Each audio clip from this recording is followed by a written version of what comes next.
علی ظہیر صاحب کا، اور یہ جیل میں انہیں سن میں گئے تھے، اور اس وقت جو ایک اخبار تھا دلی سے نکلتا تھا ارون آصف علی کا لنک، وہ ترقی پسند اخبار تھا، اس میں ان کے غزلیں جو ان کا قطعہ تھا کہ متاع لوح و قلم چھن گئی تو کیا غم ہے کہ خون دل میں جو بھولے ہوں لیا میں نے، لبوں پہ مہر لگی ہے تو کیا کہ رکھ دی ہیں ہر ایک حلقہ زنجیر میں زبان میں ہے، اور ان کی پھر غزلیں آنی شروع ہوئی، رنگ پیراہن کا خوشبودوش لہرانے کا نام۔ میرے سینئر پارٹنر اشتیاق محمد خان تھے جنہوں نے ترانہ جو علی گڑھ کا جو آپ نے سنا اس کی طرز بنائی، تو بینچوں پر اس پہ طرز بناتے تھے، اور وہاں سے وہ جو اس وقت جدید شاعری اور ترقی پسند شاعری سے بھی تعارف ہوا۔ اس کے بعد سے مستقل جو پڑھنے کا موقع رہا، فیض صاحب کو پڑھتے رہے ان کو، اور ان کی شاعری میں جو ہم آفاقیت ہے، ایک بار یہاں پر جماعت اسلامی کے مظاہری صاحب تشریف لائے، انہوں نے تقریر کی اور اس میں انہوں نے یہ شعر پڑھا کہ نہ سوال وصل نہ عذر ہم، نہ حکایتیں نہ شکایتیں، تیرے عہد میں دل زار کے سبھی اختیار چلے گئے۔ بعد میں ان کے عقیدت مند آئے اور انہوں نے کہا کہ ارے صاحب یہ تو وہ کمیونسٹ شاعر تھے، کہنے لگے تھا تو لیکن بڑا ظالم بہت سچ کہتا تھا، اور ہماری اس بات ہماری کام کی ساری باتیں اس کے پاس موجود تھی۔ تو شاعری میں اور ادب میں آدمی جاننا جو بھی استعمال کرتا ہے وہ آفاقی ہوتا ہے۔ ایک بار اور اس وقت جو ترقی پسند تحریک تھی اور اس میں جو شاعری تھی بہت کرختگی تھی اور بہت ہی سختی تھی اور بغاوت تھی، اور پتہ نہیں نیاز حیدر کا تھا یا جس کا تھا کہ ہٹلر کا ساتھی، چرچل کا چیلا ہٹلر کا ساتھی، مار لو ساتھی جانے نہ پائے منہ میں رام، بغل میں ہی تا ہٹلر وادی ستا ہنسا کے اوتار۔ اس طرح کی جو ہے اس طرح کی جو زبان تھی، اس زبان کو شائستگی کی طرف لانا، اس کو روایات سے جوڑنا، اس کو مستقبل کی امید کو پیدا کرنا، یہ کام جو فیض صاحب نے کیا ہے وہ صدیوں باقی رہے گا۔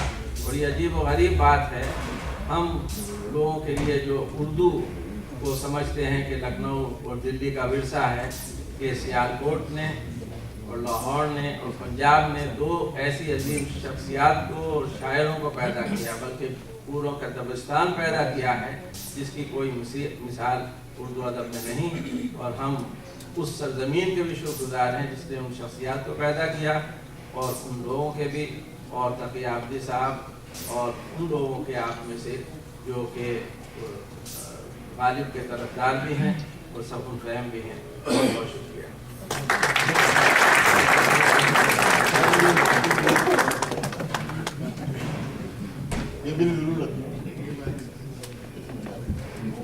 جیسا کہ قاضی صاحب نے فرمایا کہ تقی عابدی صاحب کی شخصیت کا احاطہ اس کم وقت میں بالکل نہیں ہو سکتا، لیکن پھر بھی میں تقی عابدی صاحب سے گزارش کروں گا تشریف لائیے اور اپنے خیالات کا اظہار کیجیے۔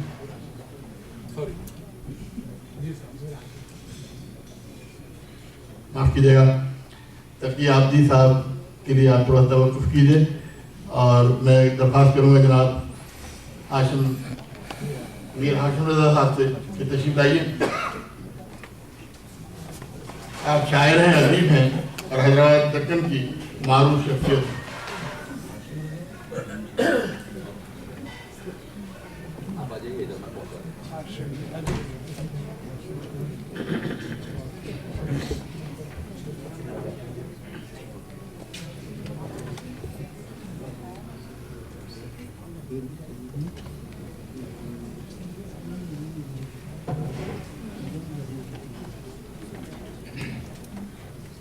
محترم خواتین و حضرات اور جانب پہ بیٹھے ہوئے معزز شاہدین، یہ میں نے فیض فہمی کے خد و خال میں نے اپنے اس مضمون میں واضح کیے ہیں، کیونکہ وقت کافی ہو رہا ہے، اس لیے میں پورا مضمون تو نہیں پڑھوں گا، لیکن اس میں سے کچھ ضروری حصے میں آپ کو ضرور سناؤں۔ اس کی نوعیت ایک تبصرے کی سی ہے،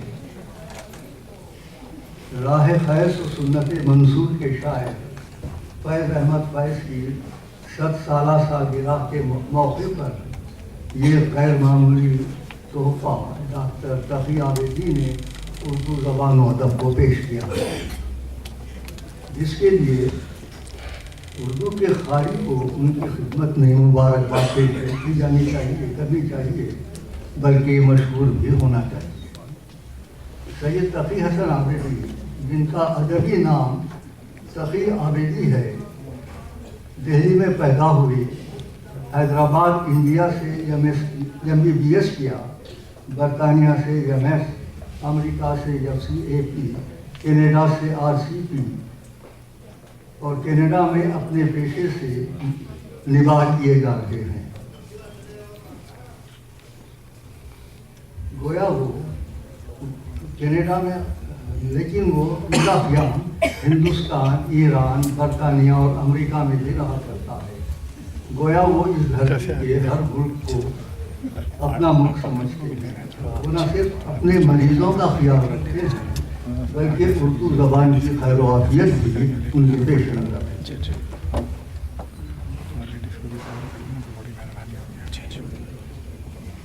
اور اس بات کا ثبوت نہ صرف ان کی ادبی سرگرمیاں ہیں، بلکہ یہ ضخیم کتاب فیض فہمی بھی ہے۔ وہ کوئی تقریباً 50 کتابوں کے مصنف ہیں۔ اس کتاب میں، جس کی ضخامت 1424 صفحات کی ہے، کوئی 162 مضامین مختلف ادیبوں، شاعروں، نقادوں، دانشوروں اور فیض کے عقیدت مندوں کے ہیں۔ خود صاحب کتاب کے کوئی 40 مضامین ہیں، 162 تصاویر کتاب کی زینت ہے۔ اس کتاب کا انتشار دور بینی کے ساتھ ہندوستان کے نقاد ادب پروفیسر گوپی چند نارنگ اور پاکستان کے ایک غیر معمولی اہم شاعر افتخار عارف کے نام ہے۔ ایک طرح سے یہ انتشار بالواسطہ اردو تنقید و شاعری کے نام کی ہے اور ہندوستان و پاکستان کے نام کی۔ اپنے مختصر پیش لفظ میں تقی عابدی کہتے ہیں کہ فیض کی شاعری کے طرز فغاں اور ان کی نثر کے طرز بیان پر کوئی سیر حاصل کام اب تک نہیں ہوا ہے۔ اسی خلا کو پورا کرنے کے لیے انہوں نے یہ کتاب تالیف بھی کی ہے اور تصویر بھی۔ ابتدا میں صاحب کتاب نے فیض کا زندگی نامہ مرتب کیا ہے۔ فیض کی شادی لندن نژاد جرمن خاتون ایلس جارج سے ہوئی۔ شیخ عبداللہ نے سری نگر میں نکاح پڑھایا۔ فیض کی والدہ نے ایلس کا نام کلثوم رکھا۔ دست صبا کا انتخاب کلثوم کے نام سے ہے۔ مسلم لا کی روح سے طلاق کا بنیادی حق مرد کو حاصل ہے، لیکن یہ حق بیوی کو، کورٹ کو، قاضی کو یا کسی بھی تیسرے شخص کو ڈیلیگیٹ کیا جا سکتا ہے، جسے طلاق تفویض کہا جاتا ہے، لیکن کوئی مرد اپنا یہ حق تفویض نہیں کرتا۔ فیض کی ایک غیر معمولی مثال ہے۔ انہوں نے نہ صرف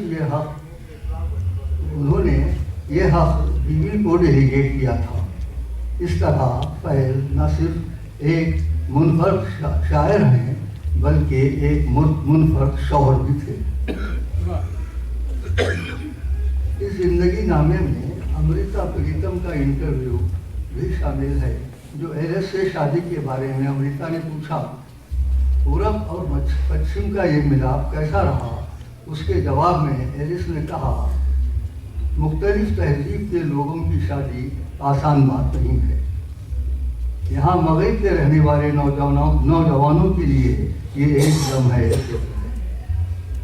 فیض کی شاعری، شخصیت، نثر نگاری وغیرہ پر کوئی 100 کے قریب نقادوں، ادیبوں، شاعروں، دانشوروں اور مقتدر ہستیوں نے مضامین لکھے ہیں۔ صاحب کتاب تقی عابدی نے فراق کے مضمون اردو میں عشقیہ شاعری سے یہ جملہ نقل کیا ہے۔ فیض نے ایک مدرسہ شاعری قائم کیا۔ انہوں نے جس بصیرت افروز احساس و خلوص اور فنکارانہ چابکدستی سے عشقیہ واردات کو دوسرے اہم سماجی مسائل سے متعلق کر کے پیش کیا، اردو شاعری میں یہ ایک بالکل نئی چیز ہے، نئی اور قابل تعریف تھی۔ کچھ حصہ میں چھوڑ رہا ہوں یہاں سے۔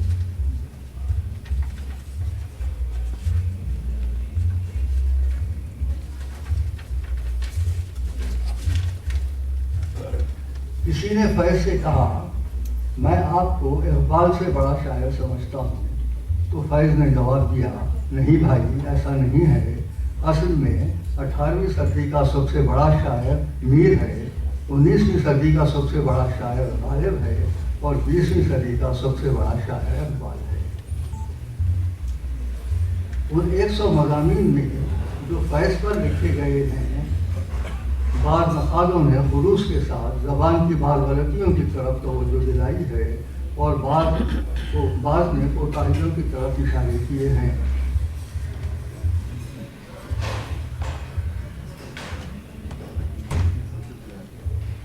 ڈاکٹر عابدی صاحب نے بلا تمکاس تمام مضامین کو شریک خطاب کیا ہے تاکہ فیض فہمی کا ہر گوشہ روشن ہو جائے۔ البتہ جناب ظفر اقبال کا مضمون فیض احمد فیض کی شاعری مد نظر ہے۔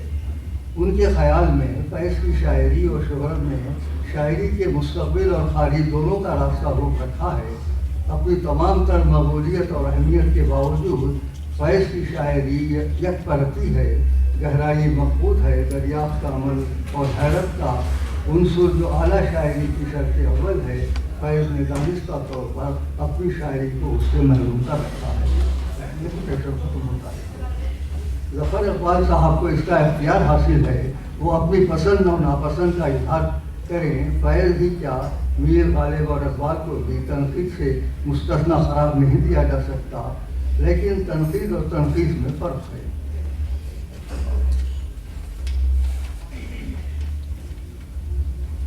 محض یہ کہہ دینا کہ شاعری ایک پرتی ہے، گہرائی مفقود ہے، دریافت کا عمل اور حیرت کا عنصر نہیں ہے، تنقید نہیں کرائی جا سکتی۔ فیض کے پاس فکر کی توانائی، لہجے کی تازگی، خیال و نظر کی وسعت، مستقبلی، انسان دوستی اور غم ذات و کائنات اور دیگر خوبیاں ہیں۔ جناب ظفر اقبال نے دانستہ طور پر ان سب سے آنکھیں بند کر رکھی ہیں۔ انہوں نے بقول حضرت جوش ملیح آبادی لفظ رنگ و بو کو انہوں کے خاص سے چھونے کا کام انجام دیا ہے۔ عابدی صاحب بے وسیع نظری کے ساتھ تمام مضامین کو شامل کیا ہے۔ انہوں نے فیض فہمی کا ثبوت دیا ہے، فیض پرستی کا نہیں۔ فیض فہمی کا ایک باب انٹرویوز کے عنوان سے ہے۔ یہ انٹرویوز کوئی 20 سال پر محیط ہیں، یعنی 1964 سے 1984 تک۔ انٹرویو لینے والے کوئی 20 دانشور، شاعر، ادیب و نقاد ہیں۔ 100 صفحات پر مشتمل یہ انٹرویو خود ایک کتاب کی حیثیت رکھتے ہیں اور فیض فہمی کا ایک اہم حصہ ہیں۔ اس کے مطالعے سے فیض کے ذہن و دل میں جھانکنے، ان کے حالات معلوم کرنے، ان کے نظریات سے واقف ہونے اور شاعری کے بارے میں ان کا نقطۂ نظر سمجھنے میں بہت کارآمد ہیں۔ مذہب کے اثرات اور اس کی روایتوں کے بارے میں فیض نے کہا، مذہب کی روایتوں کا اظہار 2 طریقے سے ہوتا ہے، ایک تو صوفیوں کا طریقہ ہے اور دوسرا رسمی انداز ہے۔ مذہب کے تعلق سے ایک اور سوال کے جواب میں فیض کا کہنا تھا کہ زندگی خدا ہی نے پیدا کی ہے، ساری موجودات خدا ہی کی تخلیق ہے۔ ایک اور سوال کے جواب میں فیض نے کہا، جب میں جیل میں تھا تو قیدیوں کو قرآن اور حدیث کی تعلیم دیتا تھا۔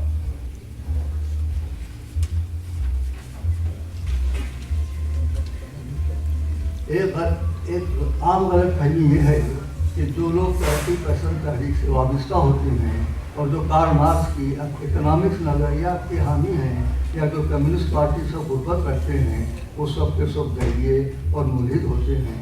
فیض کے ظاہر کردہ خیالات سے اس غلط فہمی کا اظہار ہو جانا چاہیے۔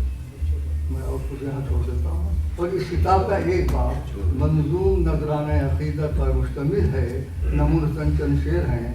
افتخار عارف نے کہا، جو فیض سے شرف استفادہ رکھتے ہیں، کچھ اہل درد سے نسبت زیادہ رکھتے ہیں، اور دوسرے شاعروں کا بھی اس میں تھوڑا حوالہ دیا ہے، وہ بھی میں چھوڑ دیتا ہوں، وقت کی کمی ہے۔